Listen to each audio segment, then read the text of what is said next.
UFC 323 is this Saturday, and I've gathered predictions from some of the biggest names in MMA to predict Alexandre Pantoja versus Joshua Vaughn in the flyweight title fight. What they're saying about this striker versus grappler matchup might surprise you. Can Van's boxing overcome Pantoja's world-class grappling? Is the champion as unbeatable as he looks? Before we get into it, make sure to hit that subscribe button so you don't miss the fight breakdowns as soon as they finish Saturday night. I kind of hope Van wins just to kind of mix stuff up, but I would pick Pantoja for sure. I just want to see a change in the guard. Not that I have anything against Pantoja. I'd like to see Joshua Van win. Guy's a fantastic boxer. I think he's one of the better ones in boxing. I think he wins. I think he can outbox Pantoja.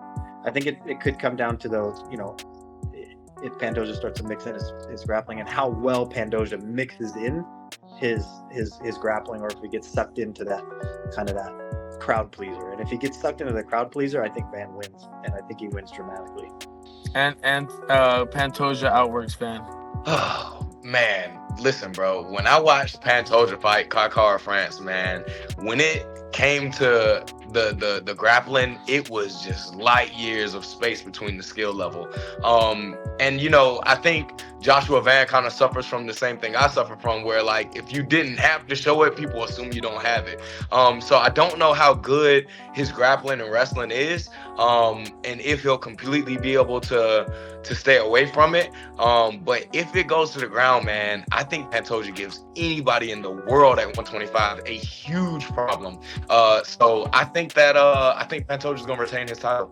Right out the gate, we're hearing about Van's boxing skills, with multiple fighters calling him one of the better boxers in the division. But notice how every single one of them follows it up with, but if it goes to the ground. That tells you everything about how fighters view this matchup. Van's striking is elite, but can he keep it standing for 25 minutes? Talk about figuring out the game plan. I don't think anybody beats Pantoja anytime soon. Kai France, who just had that battle, and you saw what went down. So when you have that difference of styles with the grappling versus the striking, these striking guys need to get on their takedown defense, and then get a couple stand-ups or reversals off the bottom. If they could do that, if they could be really, really solid against anybody with that, then they're going to have more opportunity to get to the feet and keep it striking. So I give that one Pantoja. Van's a beast. He's such a dope fighter, but I give that one to Pantoja. I would think Pantoja. Yeah, he seems so well-rounded. I like Van. I do like Van, but I feel like Pantoja's just too experienced, and he's just on a different level than these guys.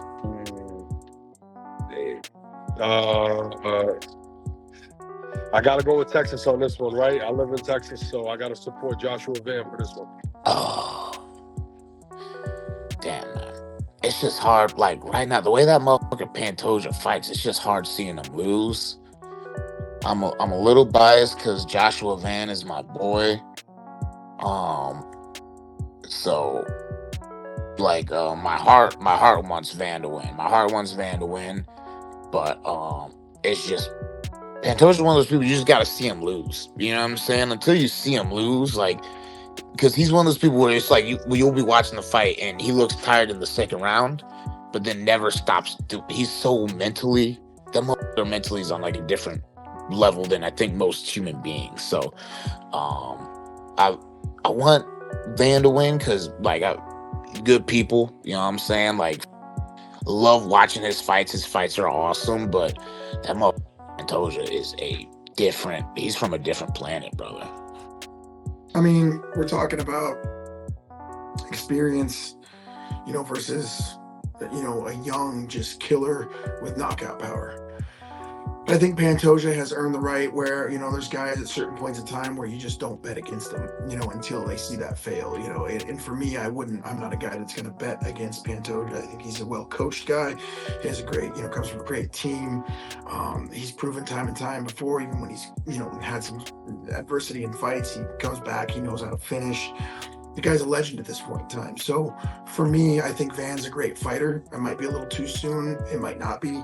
But, obviously when that opportunity comes, you don't pass it up. You never say no to any UFC fight. But a title fight for sure is not one. So, I would stick with Pantoja on this one, just from experience, just from toughness, just from, being around the block so many times. He's just a guy that again, I just don't bet against anymore. He's one of those guys. And Van obviously has the KO power, and this is the biggest fight he'll ever have in his life right now. So we'll see. Sometimes that pressure can be a little much when it's early in the career. So I'd have to go with Pantoja, but really, when you got a guy who can drop bombs like that, it's always a toss-up. This is the key point that casual fans need to understand. When these fighters talk about the light years of space between Pantoja and other fighters on the ground, they're not exaggerating. Pantoja's grappling against Kai Kara-France was a masterclass. The question isn't whether Pantoja is better on the ground, it's whether Vaughn can avoid going there entirely. It's interesting. It's all going to depend on if can Josh stay off his back. If Pantoja can put him down, Pantoja all day. But if Josh can stay on his feet, we got a good fight. We got a really good fight. Yeah, I like Josh's chances if he can keep it standing. You know what I mean? But that's a tough task. And plus, Pantoja can crack too. Oh man, that's a tough one. Pantoja's cool, but Joshua Van's from Houston. We don't train at the same gym or anything, but yeah, I'm gonna go with Josh Van. Let's go Joshua Van. Pantoja, always a house in Pantoja.